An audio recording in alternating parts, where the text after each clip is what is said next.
இனிமை மிகு பாடல் ஒன்றாம் அதிகாரம். சாலமோனின் தலை சிறந்த பாடல். பாடல் ஒன். தலைவி கூற்று. தம் வாயின் முத்தங்களால் அவர் என்னை முத்தமிடுக. ஆம், உமது காதல் திராட்சை ரசத்தினும் இனிது. உமது பரிமளத்தின் நறுமணம் இனிமையானது. உமது பெயரோ பரிமள மனத்தினும் மிகுதியாய் பரவியுள்ளது. எனவே இளம் பெண்கள் உம்மேல் அன்பு கொள்கின்றனர். உம்மோடு என்னை கூட்டி செல்லும் ஓடு அரசர் என்னை தம் அறைக்குள் அழைத்து செல்லட்டும். களி கூறுவோம், உம்மில் அக்களிப்போம். திராட்சை ரசத்தினும் மேலாய் உம் காதலை கருதிடுவோம்.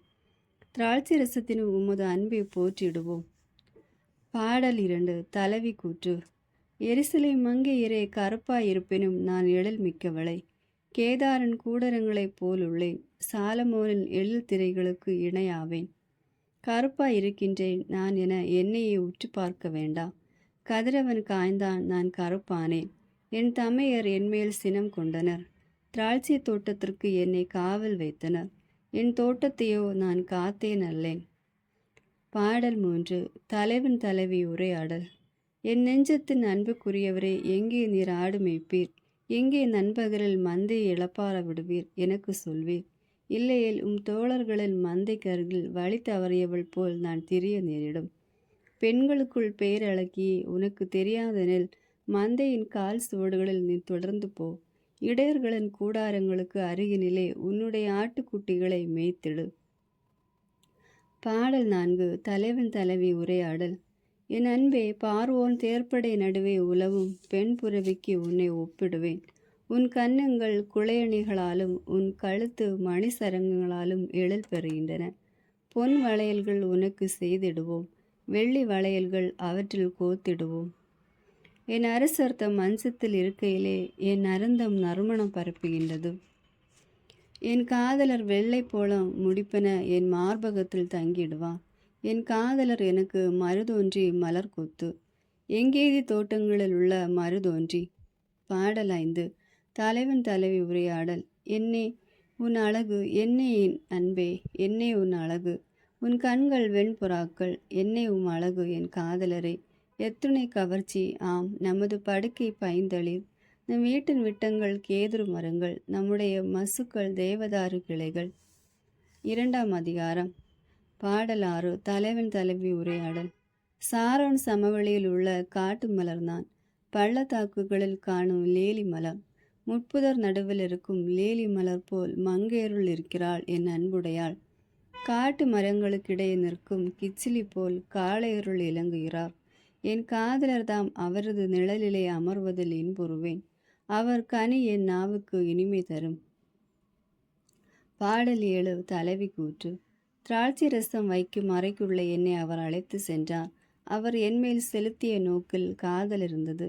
திராட்சை அடைகள் கொடுத்து என்னை வலிமைப்படுத்துங்கள். கிச்சிலி பழங்களால் எனக்கு ஊக்கமூட்டுங்கள். காதல் நோயால் நான் மிகவும் நலிந்து போனேன். இடக்கையால் அவர் என் தலையை தாங்கிக் கொள்வார். வலக்கையால் அவர் என்னை தழுவி கொள்வார். எருசலேம் மங்கையரே, கலைமான்கள் மேல் ஆணை, வயல்வெளி மறைகள் மேல் ஆணை. உங்களுக்கு நான் கூறுகிறேன், காதலை தட்டி எழுப்பாதீர். தானே விரும்புவரை அதை தட்டி எழுப்பாதீர். பாடல் 8. தலைவி கூற்று. என் காதலர் குரல் கேட்கின்றது. இதோ அவர் வந்துவிட்டார். மலைகள் மேல் தாவி வருகின்றார். குன்றுகளை தாண்டி வருகின்றார். என் காதலர் கலைமானுக்கு அல்லது மறைமான் குட்டிக்கு ஒப்பானவர். இதோ என் மதுர் சுவருக்கு பின்னால் நிற்கின்றார். பலகனி வழியாய் பார்க்கின்றார். பின்னல் தட்டி வழியாய் நோக்குகின்றார். என் காதலர் என்னிடம் கூறுகின்றார், விரைந்தெழு என் அன்பே, என் அழகே, விரைந்து வா. இதோ கார்காலம் கடந்து விட்டது. மழையும் பெய்து ஓய்ந்து விட்டது. நிலத்தில் மலர்கள் தோன்றுகின்றன. பாடி மகிழும் பருவம் வந்துட்டது. காட்டுப்புறா கூவும் குரல் அதுவோ நாட்டினில் நமக்கு கேட்கின்றது. அத்திப்பழங்கள் கனிந்து விட்டன. திராட்சை மலர்கள் மனம் தருகின்றன. விரைந்தெழு என் அன்பே, என் அழகே, விரைந்து வா. பாடல் 9. தலைவன் கூற்று. பாறை பிளவுகளில் இருப்பவளை, குன்றின் வெடிப்புகளில் இருக்கும் என் வெண்புறாவை, காட்டிடு எனக்கு உன் முகத்தை. எழுப்பிடு, நான் கேட்க உன் குரலே. உன் குரல் இனிது, உன் முகம் எழிலே. பாடல் 10. தலைவி கூற்று. பிடியுங்கள் எமக்காக நரிகளை, குள்ள நரிகளை பிடியுங்கள். அவை திராட்சை தோட்டங்களை அழிக்கின்றன. எம் திராட்சை தோட்டங்களோ பூத்துள்ளன. பாடல் 11 தலைவி கூற்று. என் காதலர் எனக்குரியவர், நானும் அவனுக்குரியவர். லீலிகள் நடுவில் அவர் மேய்கின்றார். பொழுது புலர்வதற்குள் நிழல்கள் மறைவதற்குள் திரும்பிடுக என் காதலரே. மலைமுகட்டு கலைமான் போன்று அல்லது மறைமான் குட்டி போன்று திரும்பிடுக. 3ஆம் அதிகாரம் தலைவி கூற்று. இரவு நேரம் படுக்கையில் இருந்தேன், என் உயிருக்குயிரான அன்பரை தேடினேன். தேடியும் அவரை நான் கண்டேன் அல்லேன். எழுந்திடுவேன், நகரத்தில் சுற்றி வருவேன், தெருக்களிலும் நார்சந்திகளிலும் சுற்றி என் உயிருக்குயிரான அன்பரை தேடுவேன். தேடினேன், தேடியும் அவரை கண்டேன் அல்லேன். ஆனால் என்னை கண்டனர் சாமக்காவலர். நகரை சுற்றி வந்தவர்கள் அவர்கள், என் உயிருக்குயிரான அன்பரை நீங்களேனும் கண்டீர்களோ என்றேன். அவர்களை விட்டு சற்று அப்பால் சென்றதுமே கண்டேன் என் உயிருக்குயிரான அன்பர் தம்மை. அவரை சிக்கென பிடித்தேன், விடவே இல்லை. என் தாய் வீட்டுக்கு அவரை கூட்டி வந்தேன். என்னை கருத்தாங்கியவளின் அறைக்குள் அழைத்து வந்தேன். எருசலேம் மங்கையரே, கலைமான்கள் மேல் ஆணை, வயல்வெளி மறைகள் மேல் ஆணை, உங்களுக்கு நான் கூறுகின்றேன், காதலரை தட்டி எழுப்பாதீர். தானே விரும்புவரை அதை தட்டி எழுப்பாதீர். பாடல் 13 கண்டோர் கூற்று. என்ன அது? பாலைவெளியிலிருந்து புகைத்தூண் போல் எழுந்து வருகிறதே, வெள்ளம் போல மணக்க சாம்பிராணி புகைய வணிகர் குணர் பல்வகை பொடிகள் யாவும் மணங்கமல வருகிறதே, என்ன அது? அதுதான் சாலமோனின் பஞ்சனை. இஸ்ரேலில் வல்லமையுள்ள வீரர்களுள் 60 பேர் அதனை சூழ்ந்துள்ளனர். அனைவரும் வாளேந்திய வீரர். அவர்கள் போர் புரிவதில் வல்லவர்கள். ராக்கால தாக்குதல்களை தடுக்க தம் இடைகளில் வாள் கொண்டுள்ளவர்கள். மன்னர் தமக்கொரு பல்லக்கு செய்தார். சாலமோன் லெபோனின் மரத்தால் செய்தார். அதன் தூண்களை வெள்ளியால் இழைத்தார். மேற்கவிய பொன் இருக்கே செம்பட்டு, உட்புறம் மெல்லிய தோல் மெத்தை. எருசலேம் மங்கையரே வாருங்கள், சீயோன் மங்கையரே பாருங்கள். மன்னர் சாலமோனையும் அவர் அன்னை அவருக்கு அணிவித்த மணிமுடியையும் காணுங்கள். அவரது திருமண நாளினிலே அவருளும் மகிழ்ந்த நாளினிலே அவருக்கு அணிவித்த முடி இதுவே. 4ஆம் அதிகாரம் தலைவன் கூற்று. என்னே உன் அழகு, என் அன்பே, என்னே உன் அழகு. முகத்துக்கும் பின்னுள்ள உன் கண்கள் வெண்புறாக்கள். கிளையாதின் மலைச்சரிவில் இறங்கி வரும் வெள்ளாட்டு மந்தை போன்றது உன் கூந்தல்.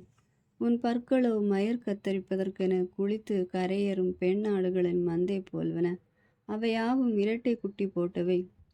அவற்றில் ஒன்றேனும் மலடு இல்லை. செம்பட்டு இலை போன்றன உன் இதழ்கள். உன் வாய் எழில் மிக்கது. முகத்திரையின் பின்னிருக்கும் உன் கன்னங்கள் பிளந்த மாதுளம் பழத்திற்கு நிகரானவை. தாவீதின் கொத்தளம் போல் அமைந்துள்ளது உன் கழுத்து.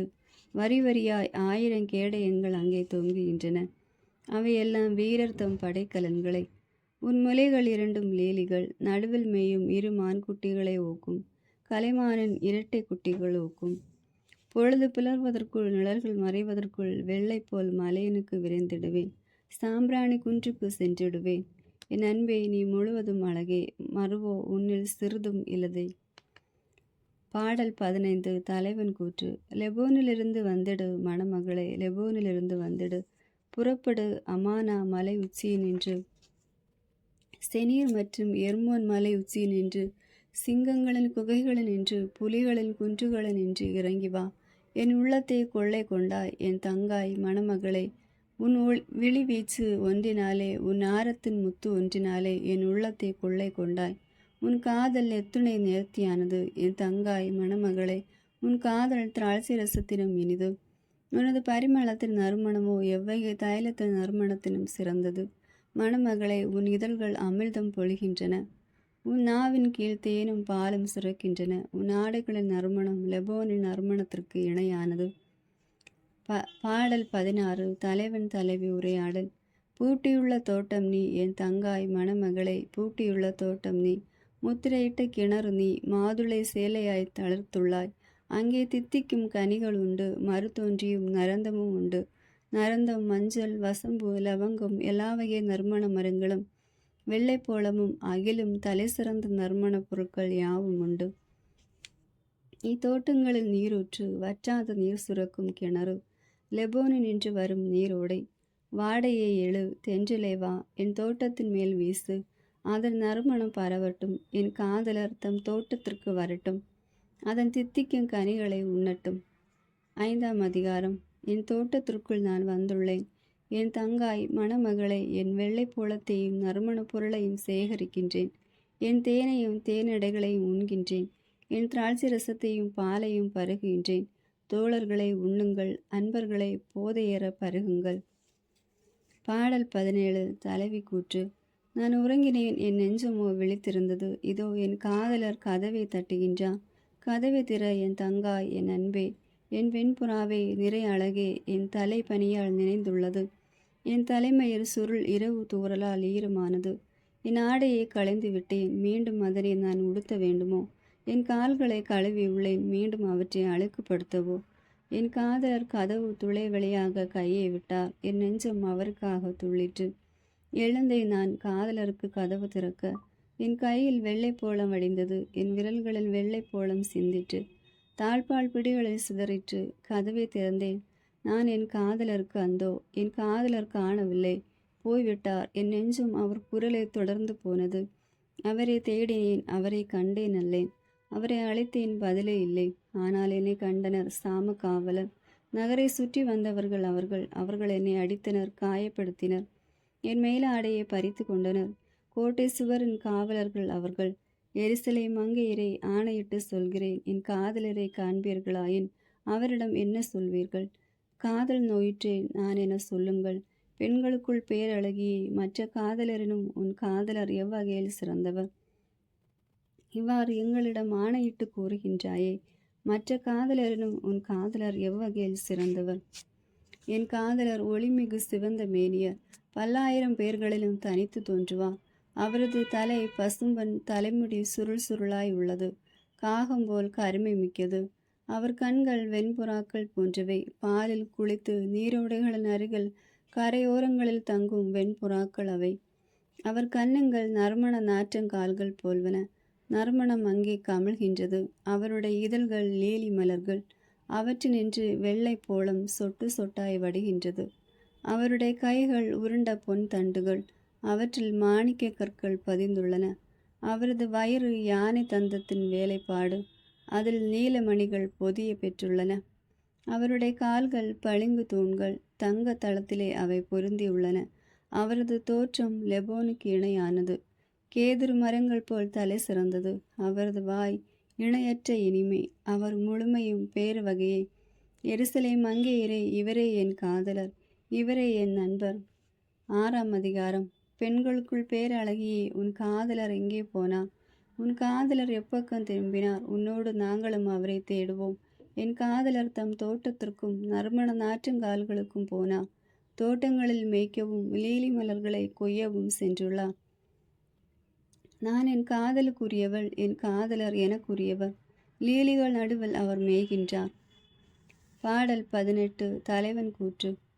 என் அன்பே, நீ திராட்சை சால் போல் அழகுள்ளவள், எருசலேமை போல் எழில் நிறைந்தவள், பேரணி போல் வியற்பார்வையை ஊட்டுகின்றாய்.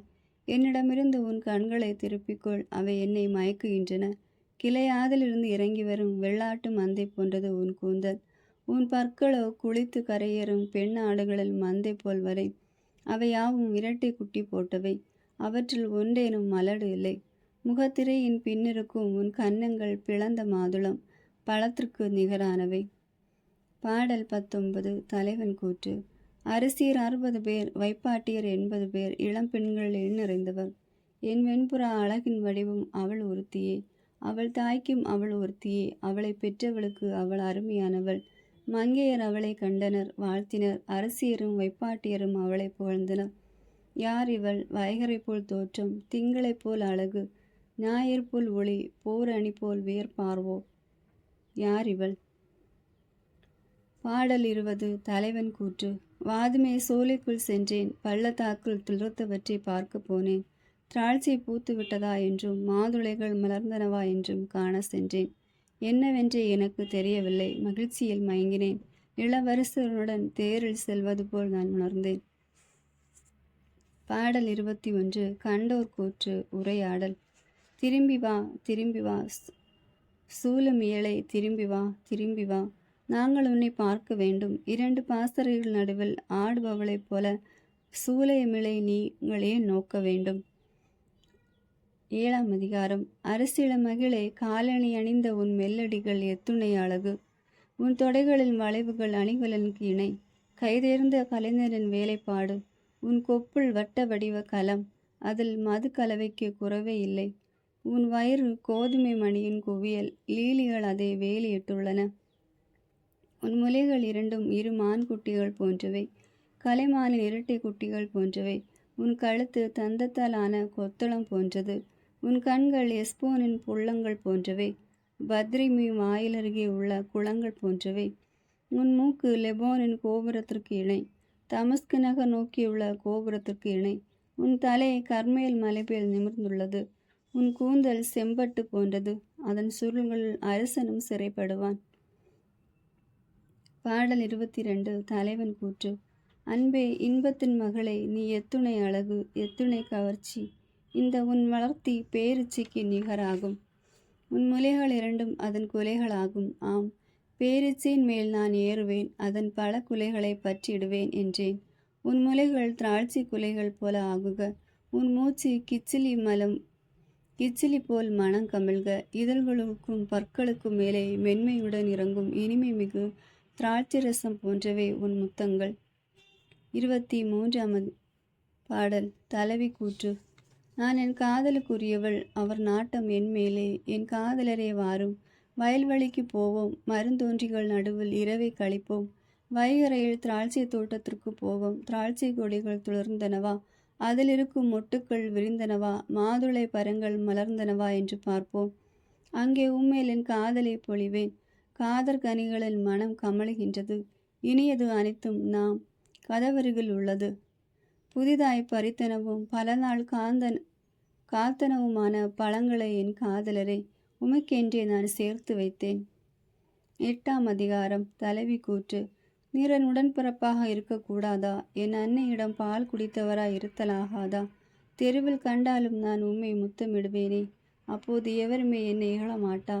உம்மை என் தாய் வீட்டுக்கு கூட்டி வருவேன். எனக்கு கற்று தந்தவளின் மனைக்குள் குளர்ந்திடுவேன். மனமூட்டிய திராட்சை ரசத்தை உமக்கு குடிக்க கொடுப்பேன். என் மாதுளம் பழசாற்றை பருக தருவேன். இடக்கியால் அவர் என் தலையை தாங்கிக் கொள்வார், வலக்கியால் அவர் என்னை தழுவிக் கொள்வார். எரிசலேம் மங்கையரை, ஆணையிட்டு கேட்கின்றேன், காதலை ஏன் தட்டி எழுப்புகின்றீர்? தானே விரும்பும் வரை அதை ஏன் தட்டி எழுப்புகின்றீர்? யார் இவள்? பாலை வெளியே நின்று எழுந்து வருபவள், தன் காதலர் மேல் சாய்ந்து கொண்டு வருபவள் யார் இவள்? பாடல் 25. தலைவி கூற்று. கிச்சிலி மரத்தடியில் நான் உம்மை எழுப்பினேன். அங்கேதான் உம் தாய் பெயர்கால வேதனையுற்றாள். அங்கேதான் உம்மை பெற்றவள் பெயர்கால வேதனையுற்றாள். உன் நெஞ்சத்தில் லட்சினை போல் என்னை பொறித்திடுக, லட்சினை போலும் கையில் பதித்திடுக. ஆம், அன்பு சாவை போல் வலிமை மிக்கது. அன்பு வெறி பாதாளம் போல் பொறாதது. அதன் பொறி எரிக்கும் நெருப்பு பொறி, அதன் கொழுத்து பொசுக்கும் தீக்கொழுந்து. பெருங்கடலும் அன்பை அணக்க முடியாது, வெள்ளப்பெருக்கும் அதை மூழ்கடிக்க இயலாது. அன்புக்காக ஒருவன் தன் வீட்டு செல்வங்கள் எல்லாம் வாரி இறைக்கலாம், ஆயினும் அவன் ஏளனம் செய்யப்படுவது உறுதி. பாடல் 26. தமையர் தலைவி உரையாடல். நம்முடைய தங்கை சிறியவள், அவளுக்கு முலைகள் முகிழ்க்கவில்லை. அவளை பெண் பேச வரும் நாளில் நம் தங்கைக்காக என் செய்வோம்? அவள் ஒரு மதினால் அதன் மேல் வெள்ளி அரண் கட்டிடுவோம். அவள் ஒரு கதவனானால் அதனை கேதுரு பலகையால் மூடிடுவோம். நான் மதில்தான், என் முலைகள் அதன் கோபுரங்கள் போல்வன. அவர் தம் பார்வையில் நான் நல்வாழ்வு தருபவள் ஆவேன். பாடல் 27. தலைவர் கூற்று. பாகால் ஆமோன் என்னும் இடத்தில் சாலமோனுக்கு இருந்தது ஒரு திராட்சை தோட்டம். திராட்சை தோட்டத்தை அவர் காவலரிடம் ஒப்படைத்தார். அதன் கனிகளுக்காக எவரும் 1000 வெள்ளிக்காசு கூட தருவார். எனக்குரிய திராட்சை தோட்டம் என் முன்னே உள்ளது. சாலமோனே, இந்த 1000 வெள்ளிக்காசு உம்மிடமே இருக்கட்டும். 200 காசும் பழங்களே காப்போர்க்காக சேரட்டும். 28. அதிகாரம். பாடல் 28. தலைவன் தலைவி உரையாடல். தோட்டங்கள் வாழ்பவளை தோழர் கூர்ந்து கேட்கின்றனர். உன் குரலை யான் கேட்கலாகாதோ? என் காதலரை விரைந்து ஓடிடுக. கலைமான் அல்லது மறைமான் கூட்டி போல நறுமணம் நிறைந்த மலைகளுக்கு விரைந்திடுக. ஆமென்.